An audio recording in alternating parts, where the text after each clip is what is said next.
What's up, everybody? Welcome to Motor Mouse Garage, where today I'm going to go over a Land Cruiser that I just purchased for the sole purpose of starting this channel and to kind of document this build. Um, if you're new to the channel, which you are because this is a new channel, primarily I'm going to be showcasing my 1997 Toyota Land Cruiser and the build process. So as always, we got to start with maintenance before we can actually do the build stuff. So check out the video ahead for some basic maintenance and overview of the Land Cruiser. Um, my goal with this channel is overall to document the process of this, not necessarily to showcase any tools or any parts or anything like that. I'm just going to pick the stuff that I like. I'm not sponsored by anybody. This is just me doing this out of my own paycheck. However, if that changes in the future, you guys will be the first to know about it, and I will disclose everything if it even gets to that point. And if it does, I'm going to give real reviews. I'm not going to give anything just because they paid me to give a good review. If it's a good product, I'll let you know if it's a good product. If it's not, I'll let you know if it's not. With that being said, have fun watching the video. So here's my new to me 1997 Toyota Land Cruiser 80 series.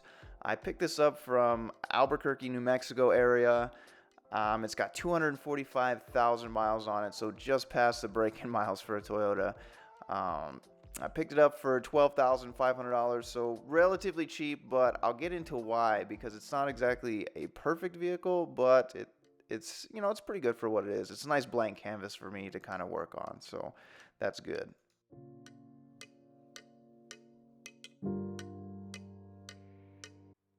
And this thing is almost completely stock minus some 33-inch tires. I guess the actual tire size is 285 75 16. So it's sitting on 16-inch factory wheels. It's got a full-size spare, but it has the factory tire. And if you can see back here, we have a 2.5-inch lift by Ironman 4x4 suspension. That will most likely get replaced in the future. Not too fond of that, just personal preference there. So going over to the front bumper and some of the flaws, you can see this has definitely been in a front end collision because there's a gap right here and it's kind of bent down a little bit. And if we come along the cross and the front grille, it's been pushed in. So there's definitely been some kind of front end collision right here. Now, if we go over to the side and we look at this fender right here, we have a missing paint mark. So obviously this is going to need some body work in the future. That's bare metal exposed. Now, if we go up to the side mirror, there's some weird texture going on. I'm not sure if this has been repainted. I'm pretty sure it has been. But not 100%. Now, if we go back to the rear fender flare, obviously, these scuff marks are pretty common on 80 series whenever you wheel them or take them off-road or anything like that. And if you actually look at this back part of this fender here, the clips on the inside are completely broken off. So eventually this fender is going to have to be replaced with a new one and repainted along with the rest of the body. So that's not great, but no big deal. So if we look a little bit farther back, you can see here we have some exposed paint. Really trying to get that covered up because, I want to avoid rust, obviously. I live in the desert, so it's not that big of a deal, but it just bothers me. I don't like it. Don't mind me just wiping off my trail pinstriping here. Just a little dust from that. So the back end looks pretty good. There's this one little spot in the corner of the bumper that I'm going to show you here. Someone hit it, or maybe it got backed into a rock or something like that. Just me wiping off more of my trail pinstriping. All that stuff comes off relatively easily. The rest of this side looking pretty good. Some scuff marks on that. Fender flare, it's pretty common to happen, like I said, with the 80 series. And if we look at this front fender flare right here, there's some weird stuff in the gap. I don't know if they tried to seal it or whatever and then paint over it, but that's not like the factory sealant, so that's pretty gross, and I'm going to get that cleaned up as soon as I can. And that's pretty much it for the outside walk around. Now let's move into the interior. So not too bad on the interior. That driver's seat definitely needs some love. Hopefully going to replace that. Some weird stuff going on with the 550 cord on the steering wheel, and the cluster has some weird stuff on the glass. Center arm piece is pretty ugly. Passenger seat not bad, and that passenger door card is going to have to be replaced. Headliner's in good shape, and the back seats are in really good shape. So let's get on to the rest.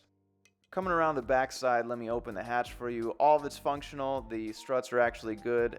Really good condition back here. You know, there's trim panels on the side. They're a little loose. I'm going to replace some of those clips. But overall, really good condition in the back area, which is surprising since a lot of people just randomly throw stuff in there. There's a subwoofer that's going to get replaced because I'm not a big fan of them. Just not my thing. No offense to anybody. But that's pretty much it for the back here. Now let's pop the hood and take a look underneath the hood, because that's the important part, right? That's the money shot. So as you can see, relatively clean, some rust on the airbox. It's missing this little washer here that I'm going to replace, and someone got a little bit crazy with the RTV for the valve cover gasket. Not really the greatest job ever. Looks like we got some oil leaks down in there that need to be addressed, so that'll be coming in a future video. If we come over to the side here, you can see some corrosion on the battery and got some random broken clips here for the brake booster, and I don't even know what that's for, to be honest with you. So not terrible, but not great. Of course, we got to start with an oil change, so we're going to open this oil cap and relieve some pressure and then come underneath and drain the oil. I'm not going to give a tutorial on this because there's probably about 100 on YouTube and you can figure out how to drain your oil. If not, if you really want me to, I'll go over a video, but really here you're just watching me drain the oil and I'm seeing if it's kind of old, which it was pretty old, so I don't really want to leave that in there. So, you know, here's me cleaning up and just putting the drain plug back in.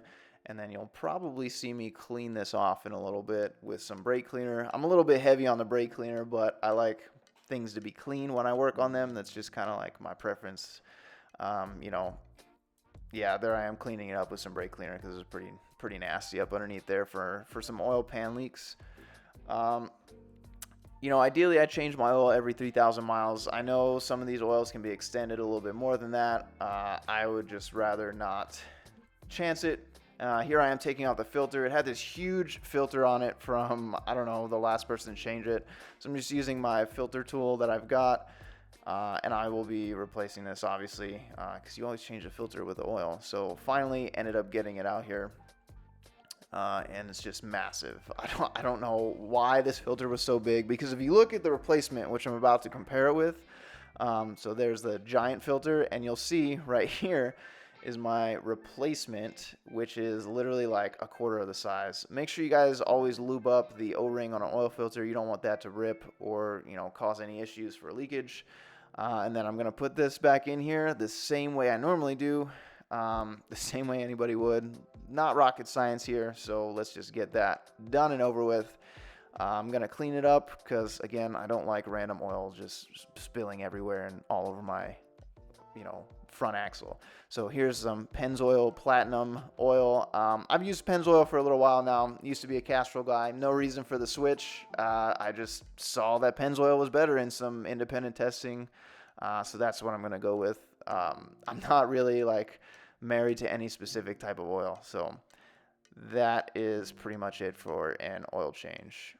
Of course, we got to check the oil, make sure that it's at the proper level, and then we're probably going to start it up here and let the oil flow. Obviously, we got to put the cap back on, clean off the filter, and now we can start it up. And you can kind of listen to this.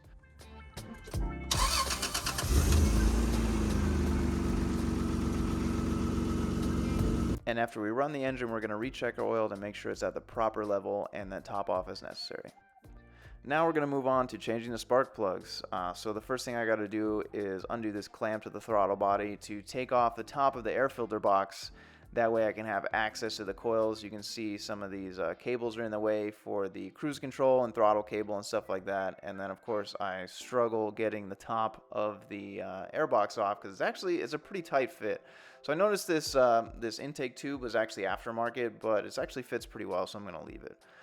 So now we can access the bolts for the spark plug wire covers, and then we're going to just set these plastic trim pieces aside. I think it's missing a bolt right there, so no big deal. I would like to put one on there just because I'm like weird like that.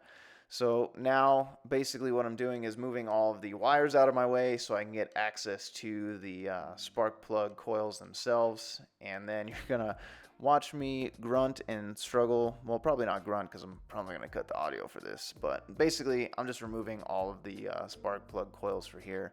Nothing too crazy to watch.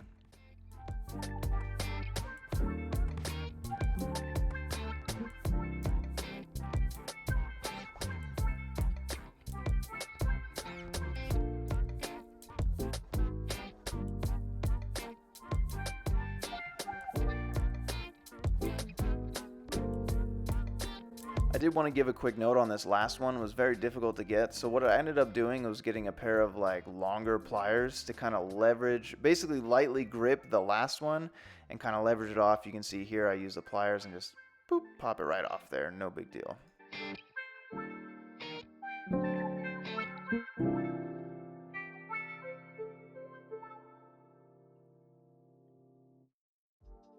Now I'm going to use my spark plug socket and a really long extension to get down in there and loosen all the spark plugs. If you don't have a specific spark plug socket, that's fine. You can use a normal socket. Just realize when you go to take them out, they're not going to stick to the actual socket. So that's what spark plug sockets are designed to do. They have like a little rubber piece inside of the socket that allows the spark plug to kind of sit in there, and it makes getting them out easy. I actually think my spark plug socket is broken, but you don't necessarily need one. And this back one is super difficult because the heater bypass valve is in the way, so I added another extension just to slim down the profile of my extension and overall tools. Here I know I'm using an impact, but they're already loose, and I'm just using them to spin them out pretty quick. And they're getting replaced anyway, so I don't really mind if they break. Obviously, you don't want to do this if they're tight because you run the risk of stripping the threads in the head, which would not be great. I've done it before. Please don't do that. It's kind of a mess because then you have to helicoil everything. But if they're loose already, no harm, no foul in doing that. I actually show you my rubber piece in here, my socket, that mine is actually broken, so it doesn't work. So what you can do alternatively is you can get a magnet, a skinny magnet, and just pluck each one of these spark plugs out and place them wherever you need to go.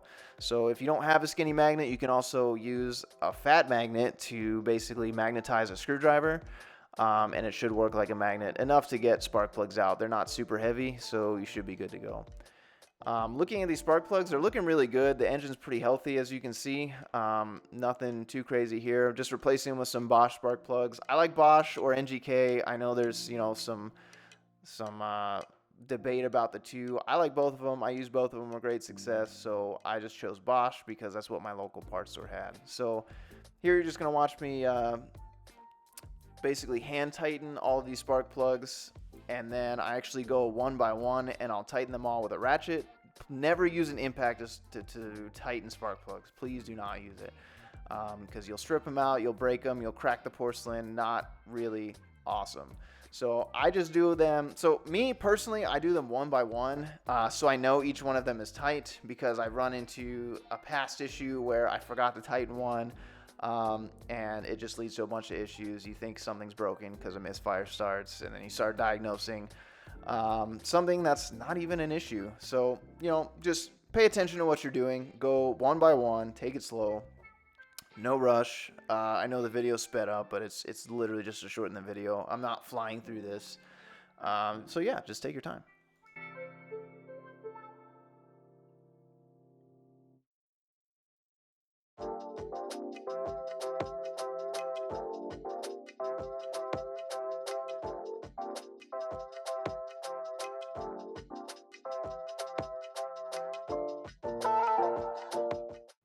Another thing a lot of people notice is I'm not using a torque wrench to torque these in. I know it's a sin.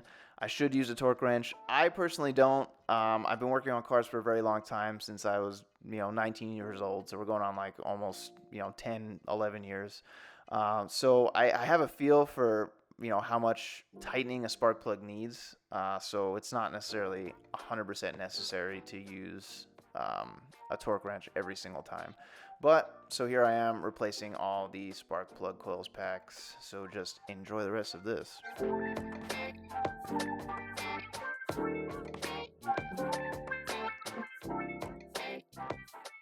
here I am just putting everything back together. So I'm rerouting these lines so they're not tied up and caught in each other, so they don't get caught on the plastic covers.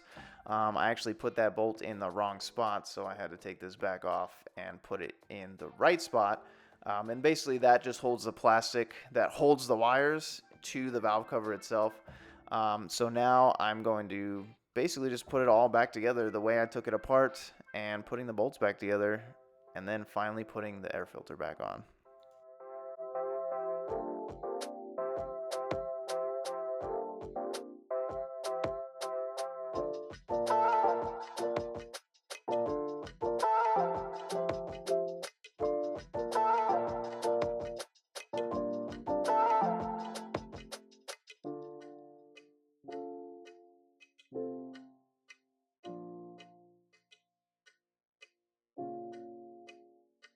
Of course, now we have to start the vehicle, make sure it runs correctly, and no misfires, so here's that.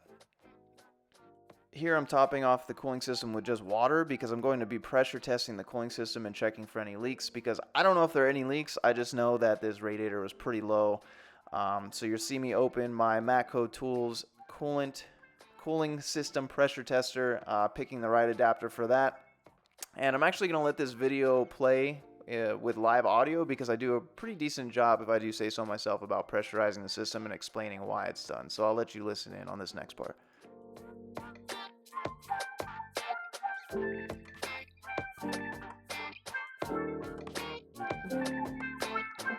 You can see where the pressure is, and you leave it here, and if it starts dropping pressure, then you want to make sure that you identify where that leak is coming from,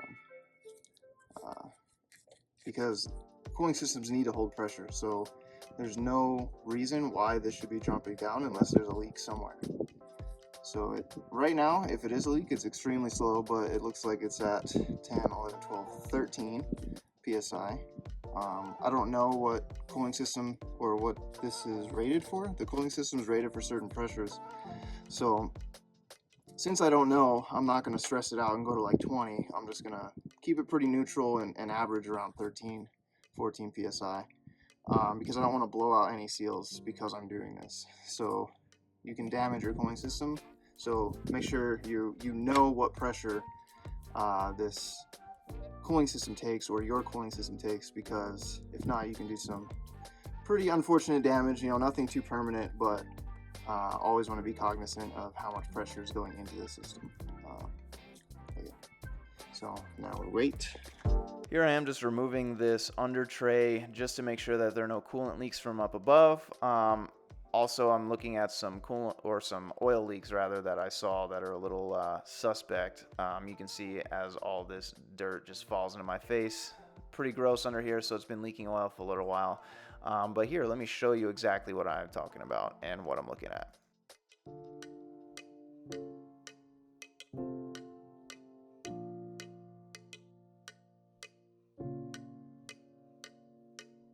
I'm not familiar with Toyota Land Cruisers, so if any of my viewers know what the hell this part is, let me know and I will replace it. Maybe it looks like it's integrated to the oil pan. It's gonna get replaced. It's just a matter of when it's gonna get replaced.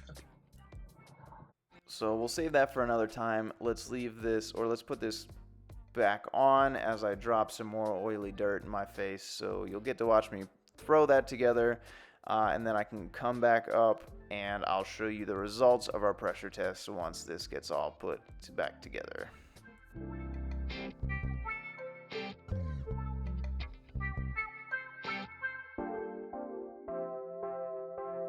In probably 15 minutes, we're still in the same spot at 13. Actually, we're at 12, but that's totally acceptable. I didn't see any leaks. So I think this cooling system is pretty good.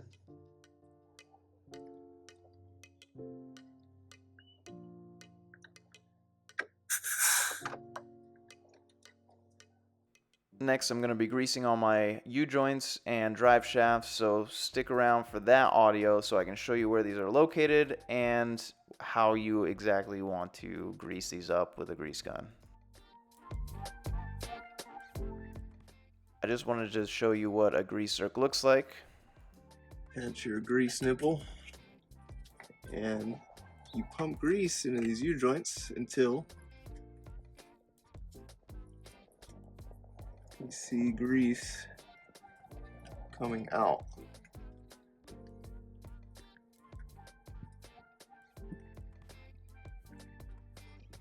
And you can tell these have not been greased in a very long time, but you can hear the grease coming out of the seals.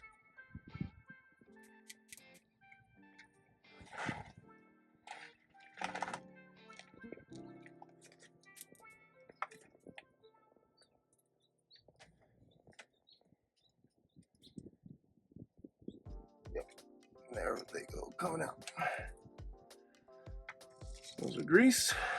Now there's only one more we need to get, which is, let's see, so we're gonna have to rotate. We're gonna have to pull the vehicle forward. And I'm gonna leave my babe underneath here. So basically I'm just rotating it for this end to fit through here. So I'm gonna get in, I'm gonna start it, I'm gonna pull it forward. And I'm gonna stay underneath? Yeah. After some begrudging assistance from my assistant, we can finally reach that grease fitting and actually fit my grease gun in there. So this one ended up not being too bad. So let's take a look at the rest of them.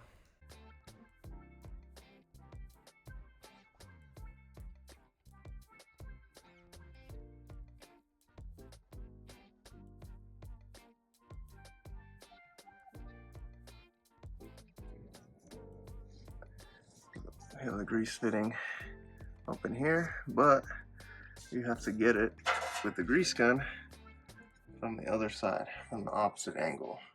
So the grease gun is gonna go up in here like this and attach. You can see because of your hand. There you go. And that's how the grease fitting is easiest accessible. Not rocket science here. Just clean your Zerk fittings off. Make sure you're not pushing any dirt into those U-joints, and then just pump your grease gun until you start to see that grease come back out. If you're just doing the drive shaft extenders, then you just want to do it to the point where you see the drive shaft move and start to spread apart. I can do an in-depth video on that, but it's pretty simple. A lot of YouTube videos out there that'll show you how to do that as well.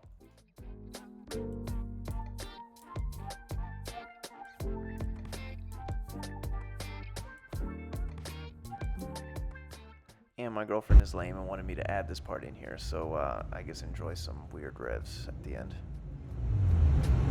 Alright guys, I hope that was a good overview and general first maintenance of this Land Cruiser. So we have some more maintenance to do in the upcoming weeks. So my goal is to pump out these videos at least twice a month.